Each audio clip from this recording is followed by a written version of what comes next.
Hey everyone, it's Ben Hardy here, and in today's video we're going to be going over the 5 things that I don't exactly like about the new Ford Bronco Raptor. Before getting the video though, as always, if you want to save time and money the next time you purchase a car, link to my car buying guide in the description down below. Let's get into it.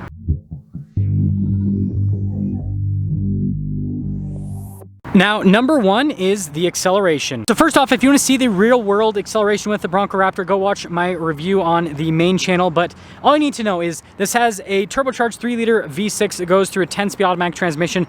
It is good for 418 horsepower and about 442 pound-feet of torque, which is quite a bit less horsepower and torque compared to the F-150 Raptor, and this weighs about the same amount as an F-150 Raptor, and it has 37-inch tall tires. And so especially when you compare it to its main competition, which is the F-150 Raptor and the Jeep Wrangler Rubicon 392, it feels pretty sluggish from an acceleration perspective. It's not a fast vehicle. I understand that's not what this is about, but most people are going to mall crawl with this, and this is a pretty slow mall crawler, again, like I said, compared to other vehicles in this segment. Now, number 2 is the width. So obviously the width makes perfect sense when you're talking about the Bronco Raptor in an off-road application, because the width makes it so we can fit these crazy 37s and it gives it stability at high speeds. But in terms of mall crawling, which is what most people will use the Bronco Raptor in, it is just absolutely horrendous. It's so wide, it's difficult to fit in parking spaces. Good luck at Starbucks, because that seems like that's what every single F-150 Raptor owner does. And funny enough, there's actually an F-150 Raptor over there at a Starbucks. So anyways, my point literally just pretty much made itself. And so yeah, it's so much wider than the regular Bronco. And also from the driver's seat, you can't see how wide these fender flares are. Basically all you have, and this is like really good to show you guys, all you have is those trailer markers, which aren't accurate because those aren't in the end of the Bronco. The way that you can tell how wide this is basically the mirrors. You have to, like, as a driver, you pretty much have to like gauge the mirror and like extend it forward, and then that's how you know how wide you are.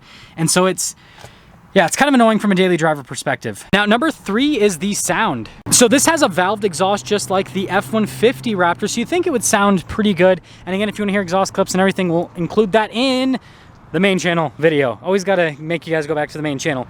But anyways, it's got a valved exhaust just like the F-150 Raptor. You guys can kind of see the pipes up here, which I think did a good job with the exhaust, keeping it up and out of the way, unlike the Jeep Wrangler Rubicon 392, so it doesn't get in the way of departure angle. But it sounds significantly worse than the F-150 Raptor. And again, it's a V6, so it's already kind of at a disadvantage, but a V6 doesn't sound as good as the V6 in the F-150 Raptor.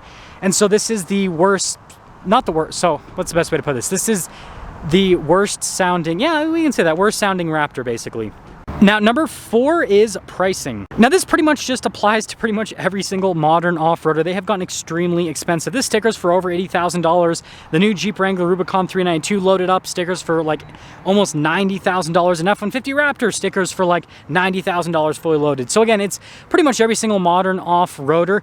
But the one thing that's going against the Bronco Raptor is this doesn't necessarily give you that much more on-road acceleration compared to a regular Bronco, whereas the Jeep Wrangler Rubicon 392 does give you way more on-road acceleration compared to a regular Jeep Wrangler. And then on top of that, this is less practical compared to a regular Bronco because of the width. It constantly gets in the way in terms of, like I said in the last point, parking, all that kind of stuff. And so basically for most people, they would be paying extra money for features on this that they would never use, and it's less practical and it's not exactly fast, and again, like I said, they're paying more money for it. And so like the pricing makes sense if you actually take this off-road, but if you don't take this off-road, it's pretty dang expensive to spend on what this is giving you compared to a regular Bronco and compared to an F-150 Raptor, frankly. Number 5 is availability. So this applies to a lot of Ford's product, but I think that it's especially bad for the Bronco Raptor because you couldn't just walk into a Ford dealership and order one. You had to have been handpicked by Ford for the first set of allocations with the Bronco Raptor. I understand why they did it that way, because they wanted to give Bronco reservation holders kind of like a little bit of an edge for waiting so long. I understand that. But at the same time, this is so unavailable. Like, I can walk into any Jeep dealership and order one of these Rubicon 392s, and frankly, I can get one for MSRP or under MSRP. Whereas I can't go into a Ford dealership and order one of these, and Ford dealers are notorious for charging big premiums over MSRP. And so I'm sure that once regular people like me are actually able to order these, we're probably going to have to pay $10,000, $20,000, $30,000 over sticker for it. And so the availability aspect of the Bronco Raptor is just not good at this point. That's going to sum things up for the 5 things that I don't exactly like about the new Ford Bronco Raptor. With that being said, I'll see all of you in that next video.